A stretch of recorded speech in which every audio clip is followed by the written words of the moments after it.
what does adding value mean? Because a lot of people surprisingly don't understand what that means. And adding value isn't about sharing your value propositions.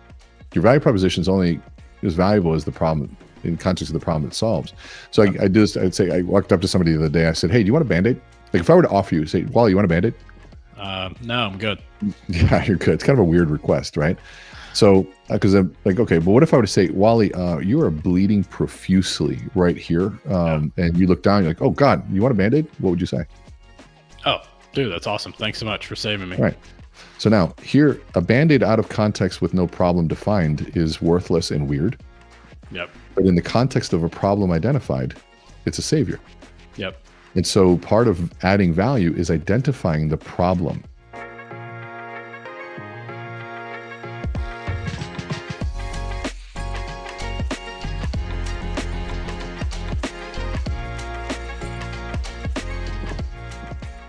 Hey guys, Wally Olivieri. All right, so what is 24/7 mindset? Most times when you hear 24/7, you're thinking what? 24 hours a day, 7 days a week, just grinding, hustling.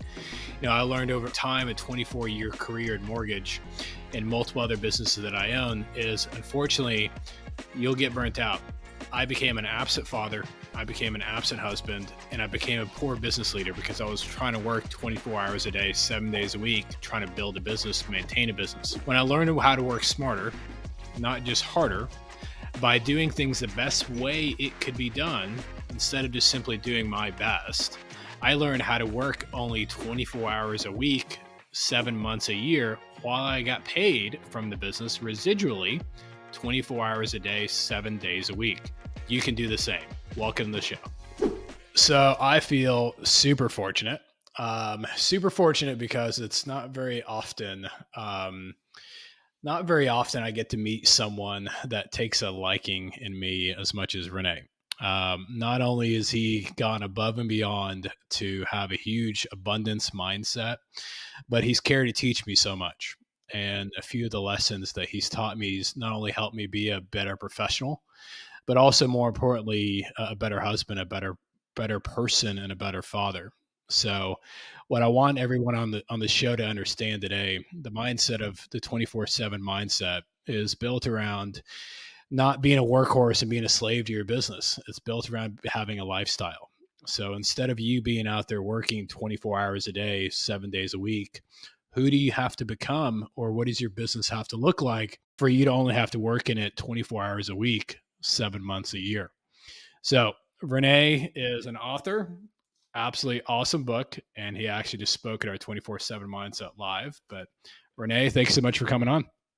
It's my honor, my friend. Thank you so much. I appreciate those words, brother. It's honor is all mine. Yeah, man. It's super neat. Like I said, I think it's, you're, I don't know, like what, 2 feet taller than me and much bigger in stature. And when you go in a room and you see this guy that's like not only physically intimidating, but verbally intimidating. And you've been such a big, warm teddy bear, to want to see me become better. So thank you for your investment in me. Well, it's an honor, dude. Whenever you get a chance to work with somebody as committed to learning and growth, like I tell people, my ideas don't really have much value stuck in my brain or on my laptop. So they're always better in hands of people like you. Yeah, man. Well, awesome. So I guess let's jump into that. I mean, one thing I wanted to ask you was, when you have ideas like that and you've got some, just because someone's a loan officer and they're not this big fancy author, they have ideas. When you have ideas like that, how would you advise us to be able to take them from just the dream to be able to bring it to life? Well, I think I think one of the most important aspects of life is the ability to share an idea and feel like people have heard it, or like our idea has an impact. And the reason why I say this, it's kind of a big statement to say that's one of the greatest of human experiences, is because imagine not being able to do that, where you share an idea and no one cares. You sell a product and no one buys. I think it's one of the most devastating feelings. And so there's a personal sort of side to being able to share and communicate ideas, because it'll give us a sense of what our mark is on the world and the impact and the legacy we'll leave. But then career and business wise, if we can't get ideas heard or shared, we'll go broke. We won't make money. We won't be able to sell a product. We won't be able to recruit. We won't be able to retain talent. I mean, we'll have no impact, no influence. And so I think it is at the core of our existence to be able to say, I think this, and can this thought that I have an impact on the world around me? So I think it's huge.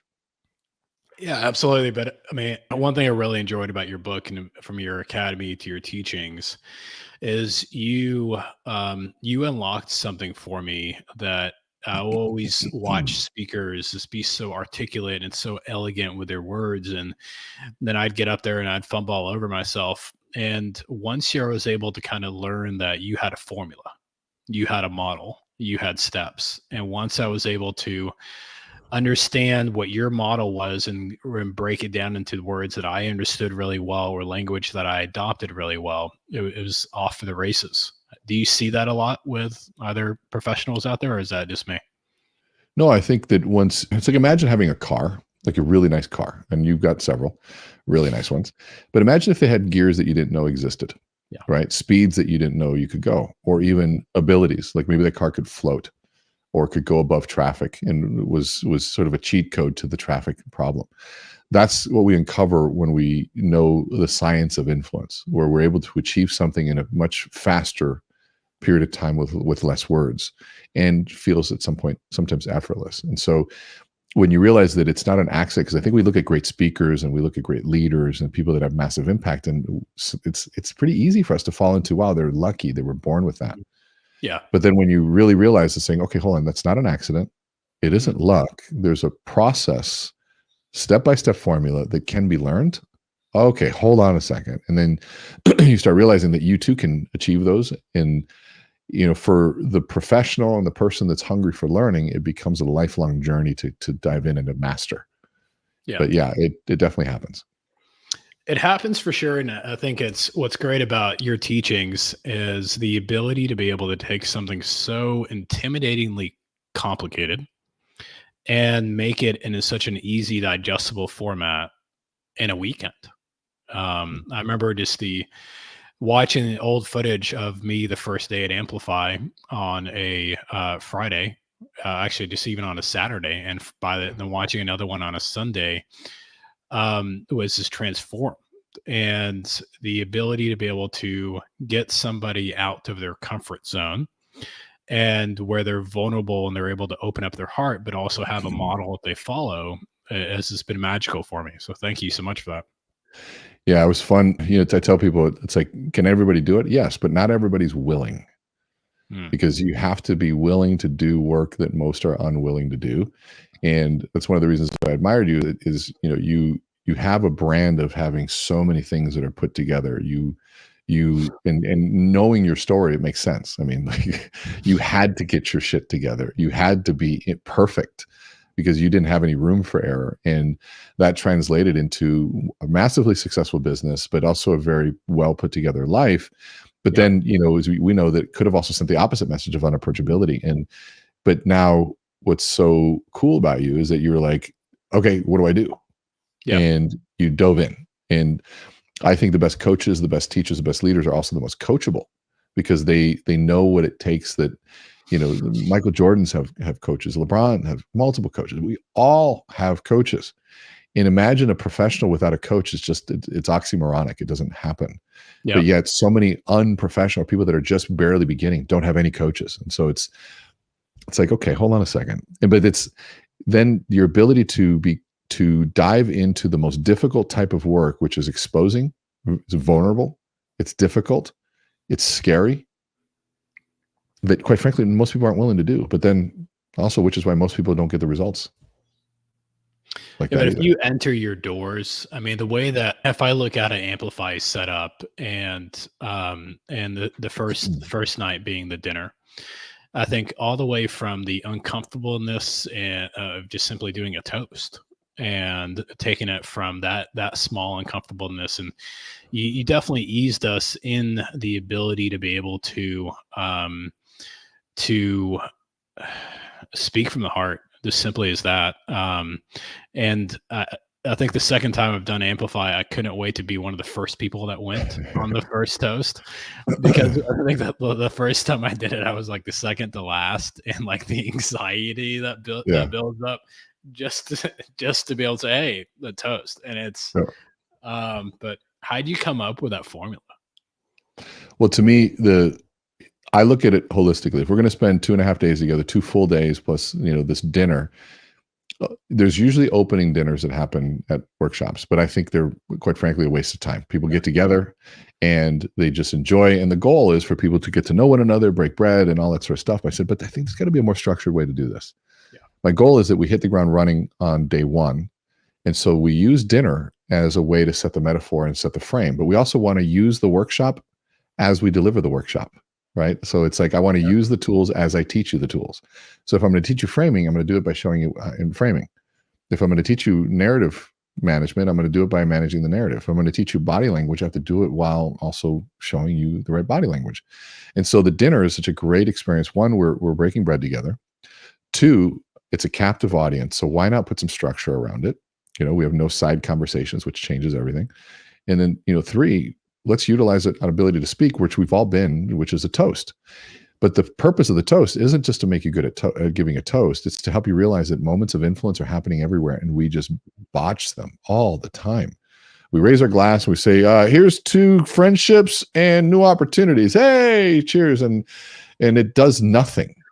I mean, it literally does absolutely nothing for anyone. Yeah. Well, what if you took that same moment to deliver a story that united the group, gave meaning to the evening, and had to just stop for a moment to be more present? Now that's influence. And those that get it, they realize that what I'm teaching them is applicable way beyond a toast. It's applicable on responding to meetings in a meeting format that, most people respond in meetings with one word, good. It's the same thing as asking your kids, well, how was school today? Fine. It gives you nothing. Childish answers as adults doesn't work. And so we're trying to create the self-awareness that, oh my God, influence is everywhere. And by the end of the dinner, the group is bonded and we get to start the next day guns blazing. Yeah.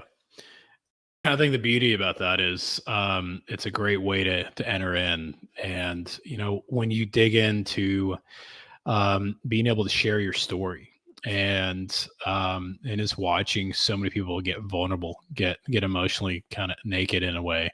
I saw it as super an inspiration, because I struggle with that, especially in the public. I mean, you've said that, you've attested that, and the perception, like we did that 24/7 mindset live event a couple days ago, and I had somebody in the audience, stand up and say what was his impressions of Wally, 15, 20 years ago.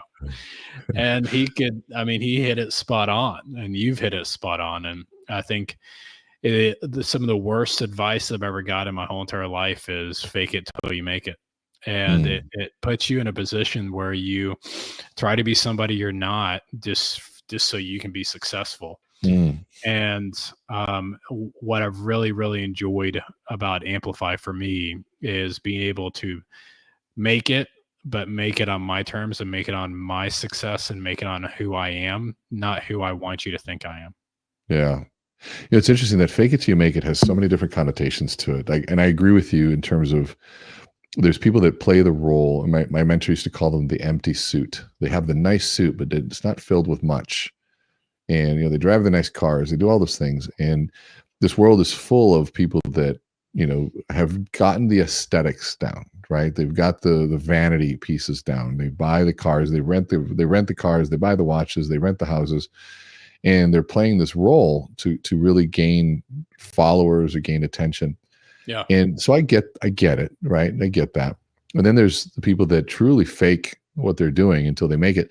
There's a scientific look at that too, in terms of confidence and body language, and where you might feel like you're less than, or you might feel like you're an imposter, but then sometimes we need to fake our posture to trick our brains into feeling better.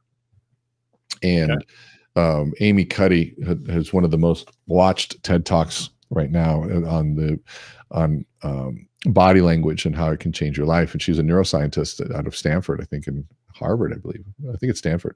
But she wrote a book called Presence. And so her identity was around her knowledge. She was a Mensa level student and got in a car accident and had a traumatic brain injury that hurt her. and I think she lost her scholarship. She literally lost her identity, which was her intelligence. And she was working with one of her professors, and supposed to give a presentation with people that were supposedly a lot smarter than she was. And the professor said, just fake it. Just get in there. You're going to give the best presentation. Just fake it till you make it. And she's like, okay, so what if I fake it and then I actually do make it, but now I'm an imposter, right? I pretended, but now I'm there. And what she came to realize was that it's the concept. It isn't fake it till you make it. It's fake it till you become it. I'm not talking about aesthetics or purchasing cars and those types of things. So that's there's a material fake it side, but then there's the concept of saying, okay, we know that our brain affects our body. If I'm sad, my body can reflect it. But what about our body affecting our brain? Can our body change neurology? And what they found is yes, by changing how we stand, we can secrete more testosterone and more serotonin. By our physicality can shift our emotional state. Even Tony Robbins talks about the two things you can control are your thoughts and your posture. And so, he'll have you stand up with your chin up. I used to have my kids, if they were crying about things were nonsense, I'd say, okay, here are the rules for nonsensical crying. You have to stand in the corner, put your chin in the air, and put a pen in your mouth. And the moment you have a pen in your mouth, it basically forces you to smile, which sends signals to the brain to saying, hey, we're not sad, we're actually happy. Yeah. And within seconds, he begins to laugh. And so there's a concept of like the physicality of, forcing yourself into better posture to change your emotional state. But I also agree that there are people that try to fake success by purchasing it or renting it without having the backing to it. So, yeah. So it's something that I don't know why it shocked me, but it was definitely a blessing of a shock. Is I've always seen you as the influence guy, and you've got a lot of sales skills coaching to you that I've never really even tapped into. What you broke down on at the live event for the loan officers, where as we kind of go through this, and it's kind of transition from the fake it till you make it, where you've got a lot of loan officers out there that are just having a kiss butt to try to get business. They're trying to win business off their personality. One thing is you've gone through your list and what I've noticed of the loan officers that are really succeeding, they do this one thing differently. And they focus on finding out what referral partners, what realtor partners, whatever partners that they have that they want to do life with. And if you can find referral partners that you want to do life with, or have similar lifestyles, or kids are similar ages, or that you live in similar lifestyles, whatever it might be, but you want to do life with them, it's so much easier to prospect those people because you're more along the lines with them. So do you feel the same way, or do you feel differently? Oh, 100%. I love how you said that. One of the things we teach people around prospecting, and that is, one, you have to overcome the reality that most people are scared of rejection. And so that's one of the things that prevents people. And so then you get a whole slew of people that say, well, prospecting and cold calling is dead, so we move into marketing. And well, I can break down what those people are. They use marketing as a cop-out to selling. And so they're so scared to actually get in front of somebody, and they're so scared of rejection that they've developed this online presence, which, by the way, is great. You need an online presence, and marketing is fantastic. It just doesn't replace selling. And part of selling means approaching people. And sometimes you approach people that are warmer, but in the beginning, you're going to approach people that are colder. And that's just part of life. And in every season of your business, you're going to have to do both. I sometimes have to approach people cold, even though I have a fairly good brand, but I still have to be able to do that. To your point, there's a fundamental sales skills that don't go away ever. And one of those is what we call the 6 money-making activities, where they're basically made up of prospecting, setting appointments, presentation, closing, aftercare, and getting referrals. But that's a sequence. You have to prospect to generate leads, and leads, you set appointments with those leads, and those leads, you get a date, time, and a place so you can present value there to become credible, differentiate yourself, gain their trust so that you can close the deal, get a signature, and then provide aftercare, which is keeping the promise you made during presentation to create a wow experience. And that wow experience makes it very easy to ask for a referral, which then you begin at the top and set an appointment, and it begins again. So that cycle never goes away. And the more often I can engage in that cycle, whether through marketing lead generation or my referral partners database lead generation, organic, it doesn't matter. You have to still go through that process. And so for me, those elements in approaching somebody, you have to first say, okay, what am I scared of? I'm scared of rejection. All right, well, let's dissect rejection. Why do you have the fear of rejection? Well, because it sucks. No. Why do you even have it? Well, you only have the fear of rejection. The only possible time you can get rejection is when you offer something. Mm-hmm. If I'm not offering something, then there's nothing to reject. Yeah. Okay. So what am I offering in the approach? Well, you're hoping that they like you. That's an underlying piece. So I'm going to be nice. I'm going to prospect. I'm going to say, can I pick your brain? I'm going to do something in hopes that you like me. Now, if I'm calling on a realtor partner, the realtor partner immediately knows the moment you're a loan officer calling them, they know, they see one thing only, you want my leads. Yep. Right. And this is no different than a single guy approaching a girl at a bar. And you say, hey, do you think black shoes or brown shoes go better with these? The girl is not thinking, oh, isn't that nice? He's asking me for fashion advice. No, she knows that has nothing to do with fashion. It has all another underlying agenda. The same way that she knows, so do realtor partners. And so we have to be able to, people say, well, nice guys finish last. No, nice guys are passive, manipulative liars. Why are they being nice? Well, because mom taught no. Well, then they'd be nice to everybody. But for some reason, they chose this one to be nice to. Well, they were taught, well, maybe if I'm nice, then I can get something. Well, guess what? That woman has known that her entire life, that guys being nice for no reason usually comes with quid pro quo, some sort of expectation. The same is true with realtor partners. So that dynamic exists. And so how do we eliminate it? Well, one, the hidden agenda is I want someone to like me. How do you get rid of that? Stop trying to get people to like you. Yeah. So what do you replace it with? Well, I don't want somebody I don't need them to like me. No, it's not that. It's how about you proactively try to like them? What if you took a deep interest in someone? Yep. You researched their website. You found something to really find interesting. And that created a curiosity conversation for you to see if you can align with somebody that you like. And so part of the scripting that we create is I have everybody make a decision before we even engage in the conversation. And Wally, I think you do this. See if you would like this. I make a decision every year to surround myself with people that have the same values that I do, that have the same commitment to excellence, and that will help me grow and become a better person. Do you like that commitment? Yeah, absolutely. Yeah. Right. And it's something I think you inherently do as well. And anybody who's successful does that. So if we do that, then I go, okay, well, what if I made the purpose of my phone calls the search for people that fit, that I could really like? And if I also said, okay, I also fundamentally believe that some of my best relationships I've never done business with, but we've shared ideas. Yeah. So then it becomes the pressure of trying to get deals goes away. So then I call an agent and I say, hey, Johnny, let's just say you're calling you Johnny. I did a little research for you. Let's say you work for Keller Williams and you have a mission statement that on your website that's horribly done, by the way. And, and people, they say, oh, the horrible websites, you make fun of them. I go, I think they're great because I know that Johnny created that website. Yeah. And he probably slaved over that website. So everything written was written from Johnny's heart, probably poorly written, but it doesn't matter. I'm going to look at it from Johnny's perspective. And so it's probably the biggest insight into what Johnny feels. And so now all of a sudden I call Johnny and say, hey, Johnny, this is Rene Rodriguez calling from XYZ Mortgage. I hope I'm not interrupting anything. And he's like, you can pretend to be a realtor for a minute. No, what's up? Well, so Wally, the reason I'm calling is that actually your name came up in a meeting this last week as an agent that's doing some cool, unique things in the marketplace. And I wanted to share that with you. No, I appreciate that. Thank you. How are you enjoying working at Keller Williams so far? Good. Been here, being about to celebrate 9 years. Really. Oh, really wow. Good for you. I read the Millionaire Real Estate Agent book years ago, and I still think that that's the best book for mortgage and real estate out there. Is the training as good as the book? I'd say even the training's much better than the book. Wow.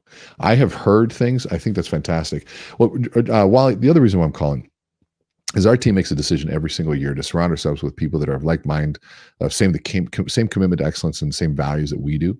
And from what I can tell from even just our brief conversation and from your online profiles, sorry, I stalked you a little bit, there seems like there might be a fit. What I'd love to do is to see if there's some time this next week and a following week where you and I might be able to get together and explore that a little bit more. What days of the week are typically bad for you? Great question. I'd say Mondays and Fridays. Wonderful. I've got a Tuesday or a Thursday available. Which one's better for you? Let's go with, do you have anything on Wednesday? Well, I think yeah, I could do Wednesday. Yeah. Okay. Yeah, let's go with Wednesday. Yeah. Morning or afternoon?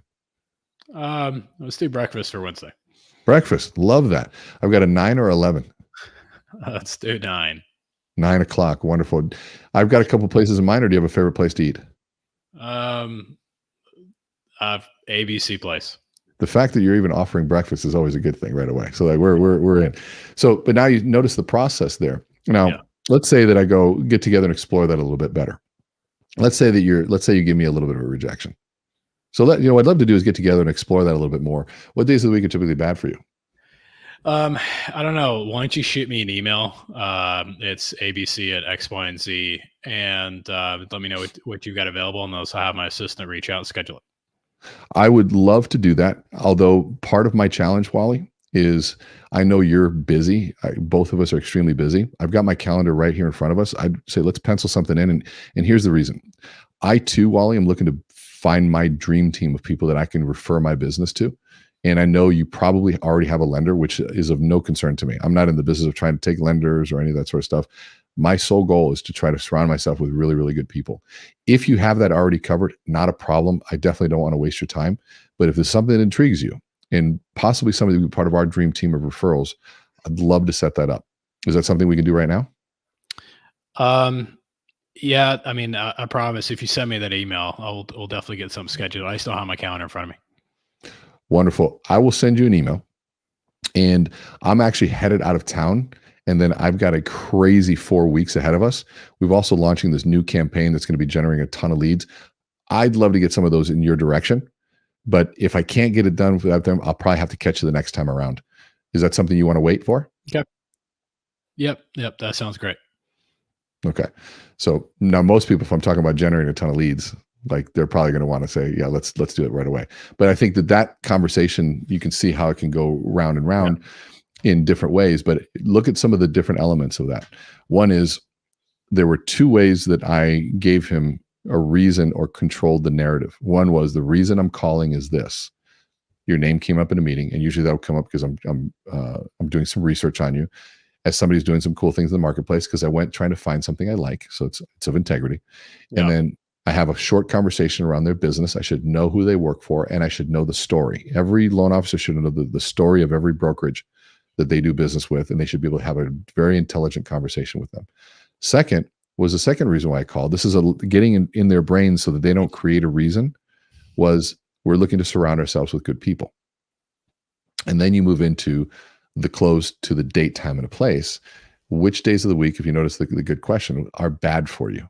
Yeah. Now, people always say, why do we say that? Well, what do we know if I say what days of the week are good for you? They have a bullet in the chamber for that one, saying, I'm just really super busy. Right. Yeah. And so if I ask a question they're not used to hearing, it creates a new neural pathway, forces them to actually explore a new neural pathway, which ups the odds of a more honest answer. And so they say, oh gosh, and they didn't prepare to have that one. And so they'll say, Tuesdays and Thursdays are typically bad. Okay, so they gave me 3 open days. So then I choose 2 of those days to give the alternate choice to days. Then they give me one of those days. I break that day in half. So I got a morning and an evening. They choose the morning. So I break it into 2 time periods, always breaking it into two yeses, 9 and that. And now the other piece, let's say they go 9 or 11. They go, great, let's go 9 a.m. Do you want to meet at your office, or do you have a favorite coffee shop? And let's say that it's, let's meet at my office. Now I will say, what kind of coffee do you drink? I'll bring you one. Yeah. Versus what people will say is, would you like me to bring you a coffee? The answer always is what? No, I'm fine. But if I say, what kind of coffee do you drink? I'll bring you one. Now I'm forcing you to say yes to a nice gesture. And so it kind of makes it easier. So a lot of really cool things in that process. Yeah, I think also like that last one with the coffee, what I normally say is, I think there's a Starbucks not too far away from your office. I'll probably stop by there. Since I'm there, what can I pick up for you? Beautiful. Yeah. If you're not causing any extra burden, I'm going to be there getting us something anyways. Well, it also just creates a story, right? And allows you to get that emotional connection. And, this kind of reminds me of, what I've really enjoyed most about that is the beginning part that continued the conversation. I said I was with Keller Williams for a long time. You can definitely tell if I'm at a brokerage for that long of a time, there's the culture is what's kept me there. Right. Yes. And then the book Millionaire Real Estate Agent, there's one of the questions when I bring up that book, I've got an unfair advantage is I've read that book 11 times, Yeah. and there's different levels to success called first level all the way to seventh level, where seventh level you're building a residual income off the team.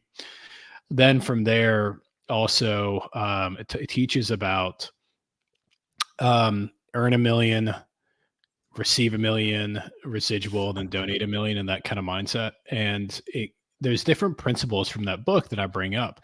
The point I'm trying to make is I think what Rene said is brilliant around you really have to understand your audience. If Yeah. it's a realtor from Compass, I'm researching Compass's background. If it's a Yeah. realtor from Abbey Holiday, I'm researching, or if it's Remax, or if it's whoever, I'm researching their background, not only just the human, but also why are they at that company around there. And it opens up a conversation around the talking points. Love that. Yeah, you nailed it. And you should be able to, and because every company has a good story. Yeah. 100%. And they're all different, like Real and EXP, they're growing massively through recruiting right now. I mean, they're on fire right now.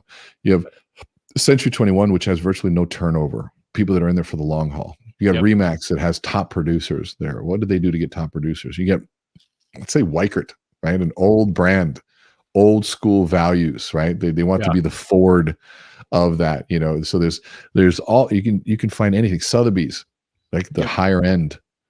Like there's so many cool things that are possible with that. Absolutely. One of the biggest things that I really want our listeners to understand is a lesson that I've learned from my financial advisor. His name is John. And you really hit that nail on the head. And what John is, he moves slower than me. And sometimes I was early in my career, I was ready, fire, aim instead of ready, aim, fire. And I was making fun of him one night, and I said, "Hey, man, like we're playing darts," and I said, "You're like ready, aim, aim, aim, fire, and you take too long to fire." And he made the comment of, "You asked for the business too soon," and he talked about adding value. And what I mean by that is, a lot of these loan officers might be able to use these verbal skills to be able to get to a breakfast or a lunch. But once you're there, all you're looking for are ways to be able to add value. And John's advice is, which I'm sure you probably believe in, is you want to add so much value that when you finally ask for the business, if there's any chance that they say no, it won't hurt the relationship. Right. It won't hurt the friendship. You work so hard to build this bond. You work so hard to build the relationship. If you haven't really added that value, and if they say no, then they end up ghosting you, then obviously it's hurt it. So in closing, Rene, do you feel the same way, or do you feel kind of differently on it? I love that twist on that. You've added so much value that even if they say no, it didn't hurt the relationship because you're still leaving with integrity. One of the things that I tell people, because they say, okay, what does adding value mean? Because a lot of people surprisingly don't understand what that means. And adding value isn't about sharing your value propositions. Your value proposition is only as valuable as the problem in context of the problem it solves. So I'd say, I walked up to somebody the other day. I said, "Hey, do you want a Band-Aid?" Like if I were to offer you, say, "Wally, you want a Band-Aid?" No, I'm good. Yeah, you're good. It's kind of a weird request, right? So, because I'm like, okay, but what if I were to say, "Wally, you are bleeding profusely right here," and you look down, you're like, "Oh God, you want a Band-Aid?" What would you say? Oh, dude, that's awesome. Thanks so much for saving me. Right. So now here, a Band-Aid out of context with no problem defined is worthless and weird. Yep. But in the context of a problem identified, it's a savior. Yep. And so part of adding value is identifying the problem and what we call problem definition. And most people, let's look at loan officers. How do you define the problem that you're solving? Well, I provide financing for a home. That's not problem definition at all. Yeah. Not even remotely. Okay, so let's look at renters. So what problem are you solving? Okay, well, could they go there? Well, here, I'm not even selling mortgages. I'll tell you the problem. The average net worth of a homeowner is $255,000. The average net worth of a renter is $6,300. I am helping solve the problem of net worth. I am helping people grow net worth. So what would I do with that? I'd stand outside. If I'm, let's say I don't have any business tomorrow, I would stand outside I'd spend a week doing this, and I'd stand outside of someplace that allows loitering. And I'd say, hey, people walk in and say, hey, I'm doing a quick survey. Mind if I ask you a question? Sure. What does the concept of net worth mean to you? And I would see if they can even define it, because I don't want to make any assumptions. Let's say they can't. I'd say, well, net worth is basically it's accumulation value of your assets minus any liabilities or things that you owe. At the end, it's either a positive net worth or a negative net worth. Second question, is growing your net worth important to you? Most people are going to say yes. I said, wonderful. So here's the reason why I'm asking is I'm in the business of actually what's proven to be one of the fastest ways to grow net worth. And here's an interesting statistic. Those people who own a home, their average net worth is about $255,000. I can show you the stats from National Association of Realtors. Now, do you want to take a guess at what the net worth is of a renter? And I'll give you $20 if you get it right. Ooh, yeah, I'll keep their attention. Right. Yeah. And they're going to say, I have no idea. What's $6,300? That's a pretty big difference, almost $250,000 difference. Yeah. And so here's what I do. I have a passion for helping people like you grow their net worth. And here's the best part. You're paying rent. That same amount that you're paying right now could be towards a home where you grow your equity and your net worth. Would you be willing to give me a few minutes of your time so I could show you what a plan might look like for you and your family? Yep. Love it. Love it. Brilliant. So I promised you 30 minutes. I kept you longer, so I'm sorry about that. But no, this is great, dude. I thought we were only 10 minutes into this. That's how much fun I have with you. I'd say the biggest thing, Rene, is like you've impacted me a ton and you've helped me a ton. But when listeners want to follow those footsteps and be coached and mentored by you, can they get a hold of you, or what do you offer? Yeah, best thing is follow me on Instagram is Learn with Rene. Follow me there. You can go to my website, meetrene.com, and you'll see on my website, we do free masterclasses. We've got our podcast. We've got our AmpCon event, depending on when this comes out, on October 26th in Dallas, Texas. And we got all sorts of fun stuff and a book. Yeah. So we got our book on, you can see it there, amplifybook.com with 2 I's. You'll need to teach me that trick. How'd you get your book on the screen? But that's pretty impressive. Well, good. Well, thank you so much for your time, man. Love you. I really appreciate your time, back, and definitely excited to grow with you. I got to tell you, man, I'm just excited to see you grow and share your knowledge. You've got your book coming out. You've got your coaching group. And when you told me about your book, you know how many people tell me about they're going to write a book? No. And dude, within months, you're like, okay, here's the outline. Another couple months, here's it is. Now you've got an actual launch date. The thing looks great. You've got your coaching groups. You are an executor, and that is the highest praise that I can give anyone. And the fact that a true executor is coaching people is what this business needs. Yeah. So if you're listening to this and you're looking to grow your business, like there are a lot of quote unquote coaches out there, but there are very few effective ones. Wally, you're one of the good ones, and it's an honor to call you a friend. Awesome, bud. Well, I appreciate you, and I can't wait to see you present to the group here in Dallas in October. Thanks, brother. Thank you. All right. Thank you. So thank you so much for listening today. It means a lot you took time out of your day. I don't take that lightly. Understand very clearly that you're very busy. With that being said, if you want to continue your journey and learn more about 24/7 Mindset, if you're on Facebook, which I'm going to guess you are, then go to 24/7 Mindset on Facebook and join the private community. I do coaching tips on there on a daily basis, but from scripts on there to systems on there, models, and the ability to be able to grow and scale a business while you have a quality of life. Hope to see you there.